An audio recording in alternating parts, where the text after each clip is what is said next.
What's up guys, welcome to Daily Dose of Reddit. This is your host, Zach, and today's subreddit is r/StoriesAboutKevin.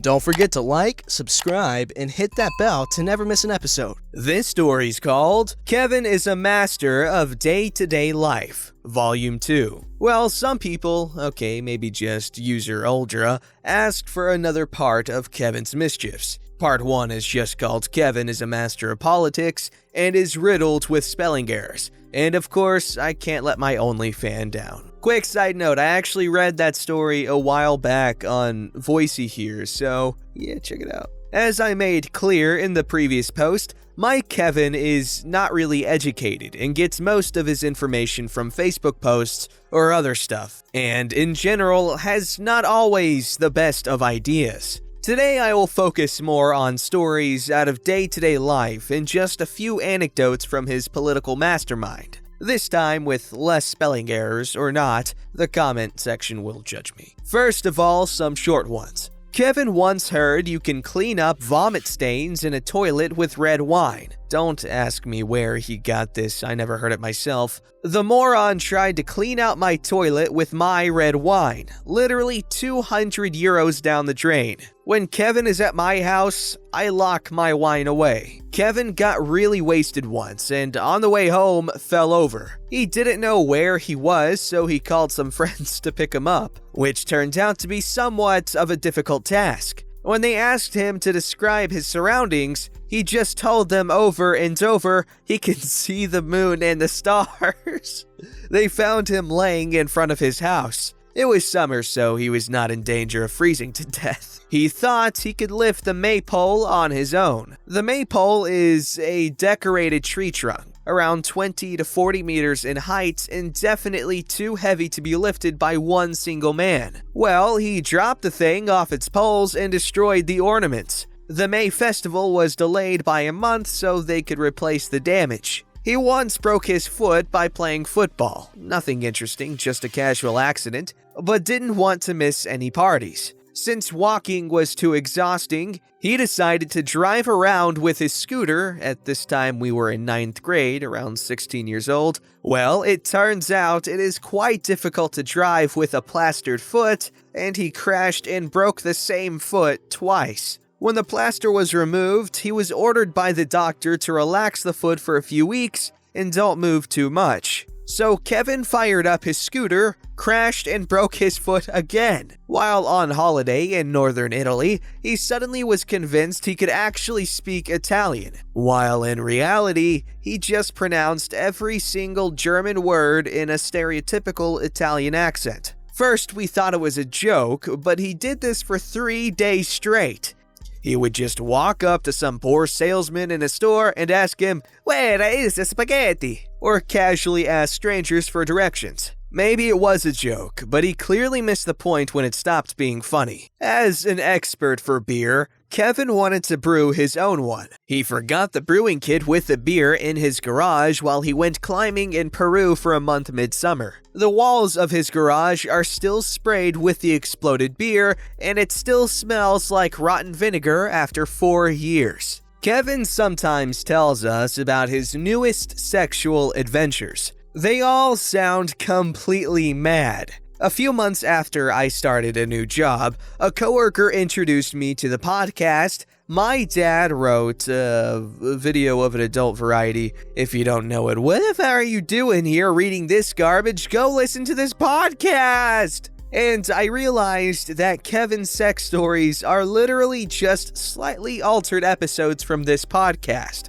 So yeah, Kevin thought the completely obscure sex stories from Belinda Blinked are somewhat believable. To this day, he denies knowing the podcast or the book. In school, he tried multiple times to convince teachers he is not smoking a cigarette, with the cigarette either still burning in his hand hidden behind his back or in front of him on the floor.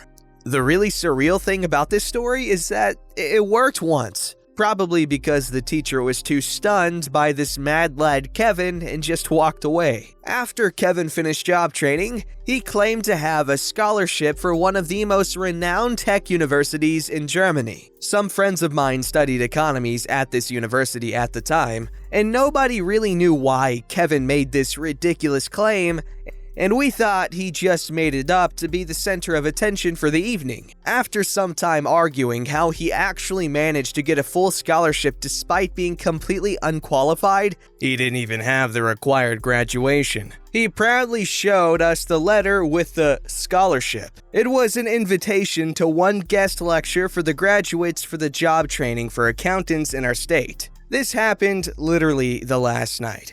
We had a grill party, and we have currently around 38 degrees Celsius in Germany, and it is unbearably hot. So Kevin thought he could quickly install an air conditioning unit in his house. We were having the barbecue at a friend's garden, but wanted to go to Kevin's afterwards since he has a cool party room in his basement. He and another friend left early and went to his house to install the unit he apparently just bought this morning. Didn't help that his friend is also not the brightest and often encourages Kevin to his stupid deeds. So around 10 p.m., we arrived at Kevin's and, well, there was no air conditioner. Just a huge hole in the upper basement wall, a lot of debris, and since the light was burning bright, a lot of mosquitoes. Turned out, Kevin just ordered an air conditioner, and for some reason he expected the delivery on a Friday night. So he thought it would be a good idea to prepare the hole in the wall. So now Kevin will have a hole in his basement for a week or so, since the thing gets delivered next Wednesday. And two longer stories to round it all up. Kevin lived for a long time with his parents,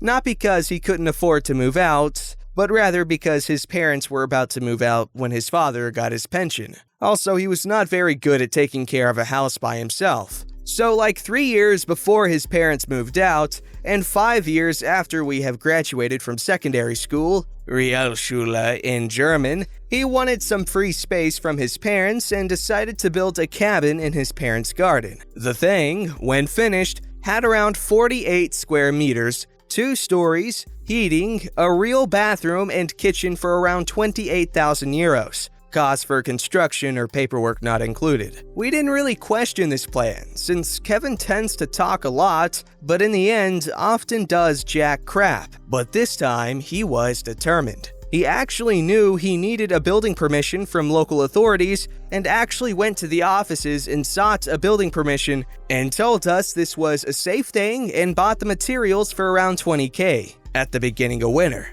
So over winter, all the stuff was stored in a rented storage facility, and when spring came, the authorities denied his permission and Kevin sat on 20,000 worth of materials. Kevin somehow managed to get a refund, he still lost about 12,000, and was the next month busy starting a petition to overthrow German construction authorities. The thing never went online, so to this day, the general German population is repressed by mean construction regulations. Once we were on a ski trip in the mountains, and since Kevin is actually quite agile in the mountains, he is an excellent climber and skier, one of his actual talents. We got up on the mountain, planned our route, and agreed to stop on every crossing to make sure nobody gets lost. It's really hard to find someone or your group again in the German Alps, since phone reception utterly sucks in this part of Germany. Kevin, as the best skier of our group, quickly took the lead and rushed down the track. When I reached the first crossing on a ski track, nobody knew where Kevin was. He definitely had seen the crossing and for some reason had decided not to wait. But since we had planned the route in advance, we just continued and hoped we would pick up Kevin somewhere. Well, we reached the end of our planned route and he was nowhere to be seen. So we tried to reach him via smartphone, and through awful cracking noises from the bad reception, he told us he was at lift number 5. On the other side of the freaking ski resort, thinking we all were right behind him for half an hour. We agreed on a meeting point on top of the mountain, but when we reached the place, Kevin was not there. So we called him again and found out he was still waiting at lift 5 in the valley. So we drove down there and still no Kevin. He claimed he was still at the lift, but we couldn't find him, and when we asked to describe the lift, he described a completely different location. Well, to make a long story short, we searched for him, and this unmapped Lift 5, since it was not the lift in the valley, turned out to be the Lift 8 nearby our parking lot. He didn't wear his glasses. The freaking idiot drove without his glasses, half blind, so he couldn't read the correct number and didn't bother to ask anyone else where he was or told us the parking lot was right next to him. He was pissed that we had left him alone. Okay, this Kevin is ridiculous, but you should really be careful with the ski resort signs because you can get yourself in a hairy situation. Yeah, bad idea. Just get this man away from civilization. Just put him on top of a mountain, okay? He's obviously really good at skiing, and It's Always Sunny in Philadelphia taught me about mountain rules, so he should thrive up there. This story's called Just Realized I Work with a Covina, and it sucks. Today, it hit me. I work with a Covina. This woman is not someone who does stupid crap some of the time and is otherwise a normal, rational human being. No, she is a true Covina. One of my coworkers pointed out that she would qualify as a female Steve Urkel, complete with the annoying voice and laugh. I have so many stories but don't have the time or patience to list them all here. So the following is a highlight reel of the crap that she has pulled. So where we work as medical coders, we all use Microsoft Excel as part of our job. This is just the way that our facility does things. Due to the volume of cases that were being seen by our providers at one facility, our boss said to save time, only verify that a progress note has been written and put down the evaluation or management code that the provider gives you and move on to the next patient. This sounds simple and really difficult to mess up, right? Ha! She manages to screw this up constantly. How? I do not know, but she does. My poor coworkers who get texts from her on a regular basis about changes that get made want to strangle her at this point, mainly because her texts are convoluted and messy, containing way too much irrelevant data with not enough relevant data. The other day, she wanted to make some eggs for herself in our company microwave. Now, considering this is Covina we are talking about, this is a disaster in the making. She decided to make the eggs in a small mug. The eggs exploded, so now the entire office smells like undercooked eggs. We are in a small space, open office plan, so if someone brings anything in that smells, everyone will be smelling it. So now, in addition to being unable to cook eggs in a microwave correctly, she does not clean up her mess properly. Just a quick swipe with a dry paper towel and back to her desk with her undercooked eggs she goes. The microwave was not cleaned properly by her, so when the next person used the microwave, the office started smelling of eggs again. One coworker, whose job does not include cleaning, had to clean it up during the day and he gave it a good cleaning. Another coworker, whose job also does not include cleaning, had to go over and get some Clorox wipes from our supervisor to clean the counter and Keurig machine that is right there. Our cleaning crew, who comes in after we leave, had to deep clean the microwave by scrubbing it down with Clorox wipes, wiping that up with clean water and microwaving a wet paper towel to get rid of the odor of eggs because it was baked into the microwave that badly. She got into a minor fender bender in the morning on her way to work a couple of days ago. What she says happened is that she was stopped at a red light and the person who was in front of her backed up and hit her.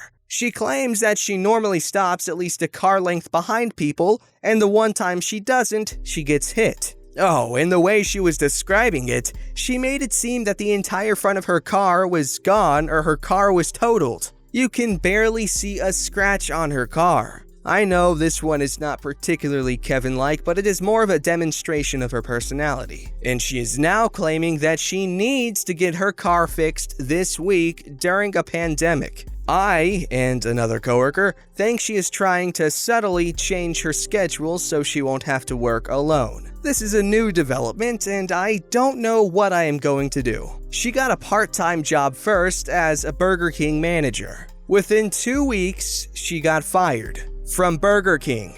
Then she got a part-time job with Pizza Hut as a delivery driver. Within 2 weeks, she got fired. Again, no idea what she did to get fired, but she did from fast food. She has gotten catfished by scammers. I believe that she is up to number 3 or 4 right now. See, she was married and recently divorced. That is a whole other drama, but the point is, she is lonely and wants to get married again. The issue is that she is using online dating sites like Plenty of Fish and OkCupid and not vetting any of the guys that she meets on there. She has sent money to these guys, even with all her coworkers saying, "You are being scammed." She keeps going, "Well, I don't know. I really love him and I know he loves me," etc., etc. The most recent one, she went to the airport to meet him at 11 at night. This is a guy she has been talking to on the phone for 2 to 3 months. Not FaceTiming or video chatting with, just talking. Fortunately for her, physical well-being at least, he did not show up at the airport because he missed his flight because he was drunk. She still refused to believe that he was a scammer until he asked her for money. We think she still doesn't believe he's a scammer. She forgot our work address, a location that she has been working for close to a year, an address that she has in her phone, a phone that she has not replaced. She couldn't figure out how to Google the address apparently, so she asked me and another coworker for the address. The other coworker told her, and the response, "Are you sure?" She was proud of herself for getting toilet paper last week. Why she felt the need to go out and buy it and then brag not only to her coworkers but our boss? This was in response to the insane toilet paper shortage in the US right now. I don't think she even needed it. Toilet paper hoarders, ridiculous. Are you guys still having any shortages of any kind where you guys live? Because as far as I know, I think things are fine in the Woodlands, Texas. If not, and you're from here, which I know some of you guys are, tell me how things are in terms of craziness. Because by now, I think the world's more or less adjusted to how things are. But anyways, this Covina, yeah, she's a dummy head. And there's not much left to say about her, other than the fact that she is indeed a dummy head. Don't forget to like, subscribe, and hit that bell to never miss an episode.